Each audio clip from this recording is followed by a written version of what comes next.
Muy buenas noches, queridas amigas y amigos. Como lo hacemos todos los días viernes, vamos a iniciar con nuestra reflexión sobre el Evangelio según el Espiritismo.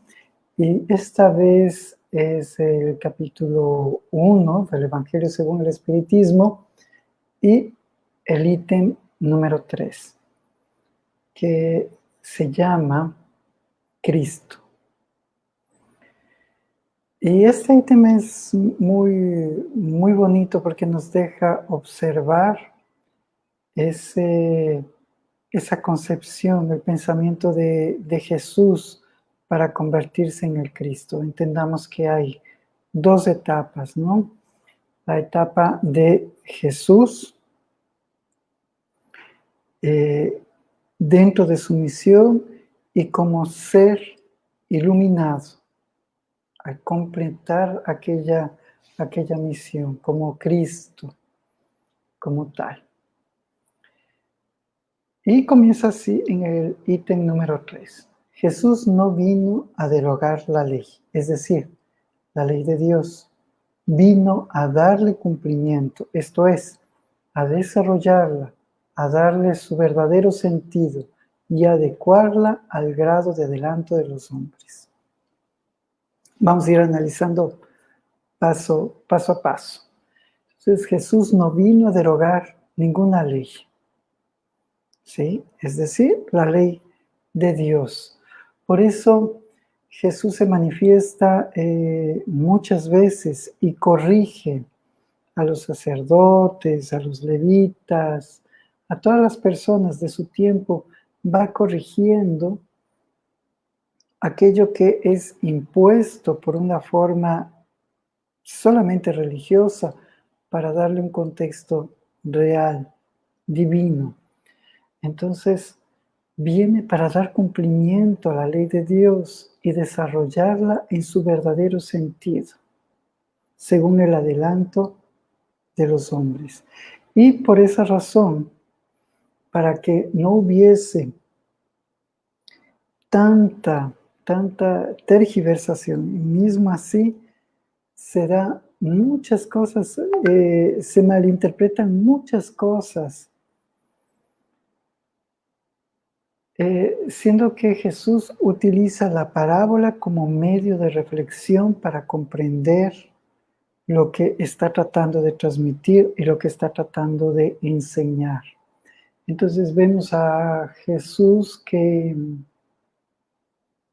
vive todo esto, que comienza a enseñar a personas muy simples, más atrasados, imagínense, todavía en esta época desconocemos muchas cosas. En aquella época donde estuvo Cristo, Jesús todavía era mucho más atrasado. Entonces las personas tenían menos claridad que hoy. Entonces la única manera de hacerlo era a través de parábolas, a través de historias, para que a través de esas historias se pueda comprender cuál es el pensamiento divino, cómo es la forma de actuar conforme a este pensamiento divino. Entonces, eso coloca a Jesús en el punto exacto donde la persona, a través de reflexionar, de recordar estas historias, puede reflexionarlas. Yo pienso que para todos nosotros resulta bastante fácil, por ejemplo, recordar la historia del hijo pródigo, de Lázaro, en fin, todas aquellas historias que la podemos nuevamente repasar en nuestra cabeza y más o menos tener una idea de todo lo que está aconteciendo, de cuál es el mensaje central para mí. Y dentro de las historias nosotros podemos ver varios elementos y todos esos elementos valiosos que nos permite comprender, porque todas las historias son metáforas también, y cada vez que nosotros estamos más esclarecidos, tenemos también mayor capacidad de comprender aquellas metáforas. Entonces vemos, por ejemplo, la historia del buen samaritano. Pienso que todas las personas tienen conciencia y se acuerdan de la parábola del buen samaritano, que encuentra a un hombre en el camino, ¿sí? A un costado del camino. Y es una metáfora interesante y la traigo a colación únicamente para desarrollar la idea que viene a mí en este momento. ¿Quién está a un lado del camino? ¿Quién está a la vera del camino? Sí, es alguien que está herido, más también es alguien que no está dentro del camino. Es alguien que no está caminando. Es alguien que le aconteció alguna cosa. Entonces, nos deja ver que nosotros, nuestro deber con el prójimo, en el caso de esta parábola, es ayudar a las personas al punto de sanar ciertas heridas internas para poderlas llevar nuevamente al camino. Entonces, traigo esto porque para que nosotros veamos la metáfora de las historias, de las parábolas, que si bien nosotros podemos comprenderlas de una forma, creciendo más un poco, analizando más un poco, nosotros vamos a extraer todavía muchas más enseñanzas de cada una de ellas. Por ejemplo, existe otra palabra que es un poco más difícil, de los obreros de la última hora, donde habla que un hombre contrata en la mañana a un peón y contrata otro a la tarde, casi al final del día, y los dos reciben la misma paga. Y naturalmente que se quedó más tiempo en esa obra, hace un pequeño reclamo, ¿sí? ¿Por qué les paga exactamente lo mismo? Y nosotros nos quedamos un poco confusos con todo esto, ¿no? ¿Cuál es la metáfora de todo esto? ¿Qué quiere decir? Y quiere decir que quien estuvo en la primera hora tenía las fuerzas y la capacidad para preparar el terreno. Pero el obrero de la última hora tiene la capacidad para completar aquel trabajo. Entonces es conocimiento, capacidad, entendimiento. Y todas las parábolas son maravillosas. Es un compendio esclarecedor, terapéutico, consolador. Y eso es lo que Jesús viene trayendo para que nosotros comprendamos cuál es esa dinámica de las leyes divinas. Continúa el Evangelio y dice, por eso se encuentra en esa ley el principio de los deberes para con Dios y para con el prójimo, que es la base de su doctrina en cuanto a las leyes de Moisés propiamente dichas. Por el contrario, Jesús las modificó profundamente, tanto en fondo como en forma. Combatió constantemente el abuso de las prácticas exteriores y las falsas interpretaciones. Combatió constantemente el abuso de las prácticas exteriores y de las falsas interpretaciones. Y eso nos lleva otra vez a una reflexión. Puede existir una persona espírita, materialista, y esto es algo que yo pienso que las últimas semanas he repetido algunas veces. Y sí, existe. Una persona religiosa, materialista, existe, en el sentido que esa persona negocia con la fe, negocia con Dios. No quiero decir aquel que vende o se vende, porque una persona también puede estar dando una conferencia espírita y se puede estar exhibiendo solamente. Entonces nosotros podemos estar atentos a todo eso. Y sobre todo debemos estar atentos con nosotros mismos. Pero la persona espiritualista o la persona espiritista, materialista, es aquella persona que tiene muchos rituales, no solamente exteriores, sino interiores. Porque en todo esto necesita pedir oraciones para otra persona, porque la oración de la otra persona va a ser más pura que la de sí mismo para que le ocurra algo bueno. Porque esta persona tiene que hacer X cosa o le ofrece algo a la divinidad a cambio de que le vaya bien. Entonces, cuando nosotros comenzamos a tener un trueque con la divinidad, entonces nosotros estamos materializando nuestra fe.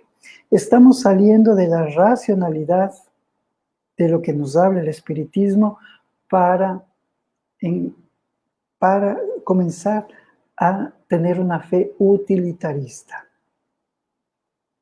Y cuando nosotros caemos en ese utilitarismo de las cosas divinas, de la divinidad que se encuentra en cada uno de nosotros, entonces nos convertimos en una persona materialista, como ya lo dije, y en una persona que ya no tiene una fe. Y de esa manera va a tener muchas decepciones, porque no va a recibir la inspiración necesaria como para avanzar y crecer en sí mismo. El mayor propósito del espiritismo, el mayor propósito que tenía Jesús, es el crecimiento de cada uno de nosotros, el crecimiento interno de cada uno de nosotros. Por eso tenemos, por ejemplo, que da este consejo: cuando tú veas una sala, cuando entres a una boda, si no me equivoco, procura los puestos del fondo, procura no sentarte en la fila del frente, no sea que seas humillado y te digan, cámbiate de puesto porque ese puesto estaba destinado para una persona importante. Es mejor que te sientes atrás, estoy simplemente parafraseando, que te sientes atrás y el anfitrión, el dueño de la casa, te diga, ven, siéntate al frente. Entonces, todo eso es trabajo interno, trabajo interior.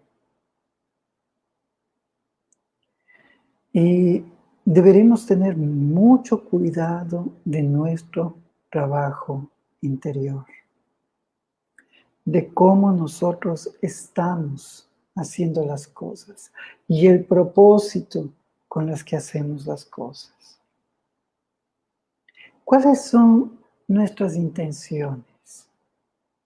Y Jesús nos dice, de la abundancia del corazón habla la boca.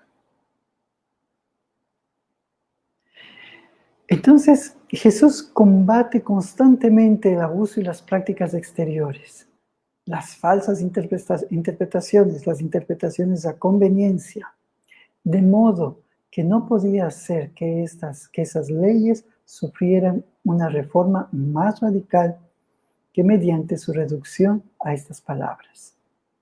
Amar a Dios por sobre todas las cosas y al prójimo como a sí mismo, añadiendo, esta es toda la ley y los profetas. Entonces Jesús revoluciona absolutamente todo y a través de las parábolas coloca toda la conformación ética que hace que Él sea una puerta de entrada hacia el crecimiento, hacia la sabiduría.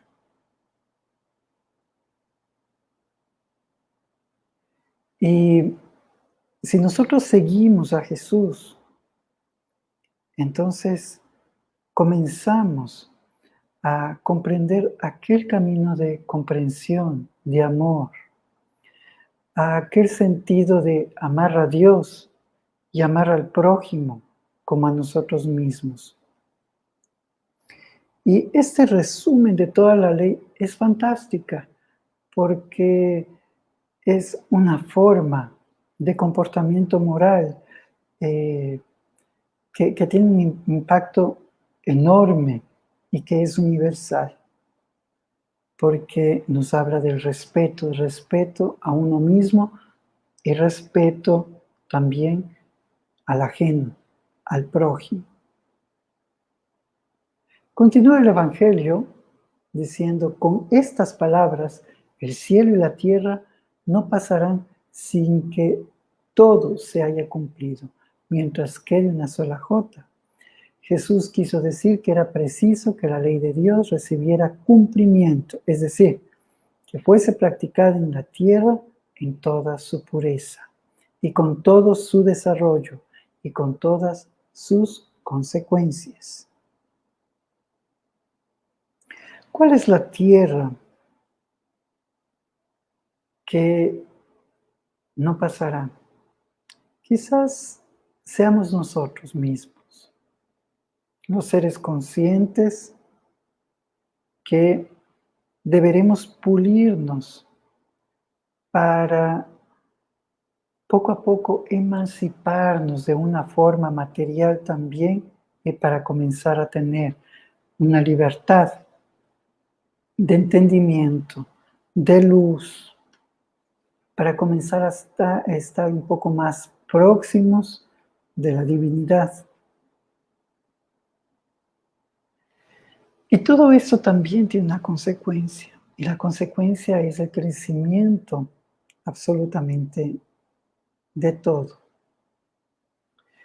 Y continúa. ¿Por qué? ¿De qué serviría haber establecido esa ley? Si debía quedar como privilegio de algunos hombres o a lo sumo de un pueblo, dado que todos los hombres son hijos de Dios sin distinciones, todos ellos son objeto de la misma solicitud. Entonces, todos nosotros somos aquellos llamados y que procuraremos también ser escogidos para poder vivir la plenitud de ese amor a Dios, amor al prójimo y amor a sí mismo. Que podríamos decir es una mirada interna, ¿sí? Dios como una concepción, como un estado, como una guía que está dentro de nosotros y que nos hace ver a Dios en el prójimo que está en nosotros y devolvemos esa mirada hacia nosotros. Entonces, la indulgencia es así. Por ejemplo, la indulgencia nos hace ver que las otras personas son perfectibles, están propensos a la perfección, como nosotros también somos propensos a la perfección. Pero el rol de Jesús en el ítem 4, pero el rol de Jesús no fue simplemente el de un legislador moralista, sin más autoridad que su palabra. Él vino a cumplir las profecías que anunciaron su llegada. Su autoridad provenía de la naturaleza excepcional de su espíritu y de su misión divina. Y esta colocación es interesantísima. Dice, pero el rol de Jesús, como vemos, el tema central es el Cristo. Nos va narrando cómo va llegando a Cristo. El rol de Jesús no fue simplemente de ser un legislador moralista, sin más autoridad que su propia palabra. Él vino a cumplir las profecías que anunciaron su llegada. Su autoridad provenía de la naturaleza excepcional de su espíritu y de su misión divina. Entonces, la naturaleza de su espíritu, la naturaleza de su vivencia interior y de la misión que él estaba llevando a cabo es lo que le daba autoridad. Vino a enseñar a los hombres que la verdadera vida no está en la tierra, sino en el reino de los cielos. Vino a enseñarles el camino que conduce a ese reino, los medios para reconciliarse con Dios. Y esto es importante y maravilloso. Vino a enseñarles el camino. Entonces, todas las parábolas, todo su comportamiento es, hagan esto, fíjense, yo me voy a enfrentar a esto y yo lo hago de esta manera. ¿Sí? Muestra el camino que conduce a ese reino, los medios para reconciliarse con Dios. La oración que enseña Jesús, por ejemplo, es ese medio para reconciliarnos con Dios. ¿Sí? Que es cómo nos dirigimos a Dios. Entonces, Jesús es muy dulce, es muy lúcido al momento de crear esa colocación de Padre nuestro. ¿Sí? Que estás en los cielos. Entonces, todo el Padre nuestro también es una metáfora de concepción, de entendimiento, para que nosotros más o menos podamos tener la lucidez necesaria como para comprender cómo es la divinidad. Y que podamos comprender de que ese amor divino trabaja junto con nosotros y que de esa manera, cuando nosotros concebimos el amor divino, entonces nosotros nos reconciliamos con el Creador. No porque estuviésemos peleados, nos reconciliamos en el sentido que nuestros pensamientos se concilian, nuestros pensamientos se empatan con ese pensamiento divino, con ese flujo inteligente. La manera de presentir esos medios en la marcha de las cosas futuras para el cumplimiento de los destinos humanos. Sin embargo, no lo dijo todo y sobre muchos puntos se limitó a presentar el germen de las verdades que, según él mismo aclaró, aún no podían ser comprendidas. En aquella época plantó toda aquella semilla. Y Jesús deja como un punto importante, es que dice, ustedes podrán hacer mayores cosas que yo. Y las personas rápidamente piensan, milagros, caminar sobre el agua, cosas fantásticas, maravillosas. Y no es así. Si Jesús deja la semilla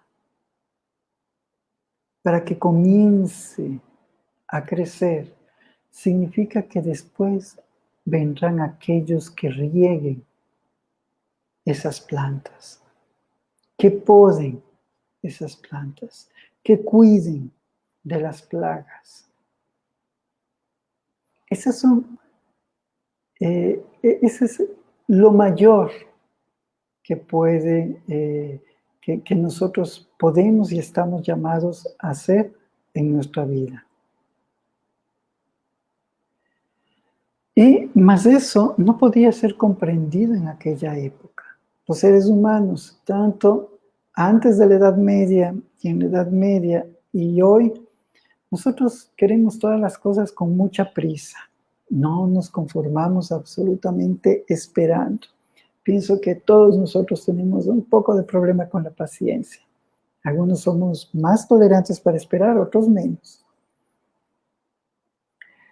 Y todo eso viene también con la madurez emocional y la madurez espiritual que cada uno de nosotros tiene. Habló acerca de todo, pero en términos relativamente explícitos. Para captar el sentido oculto de determinadas palabras de Jesús, era preciso que ideas nuevas y nuevos conocimientos vinieran a aportar la clave. Y esas ideas no podían venir antes de que el espíritu humano alcanzara cierto grado de madurez. Hoy, vemos desde el momento histórico donde surge el espiritismo.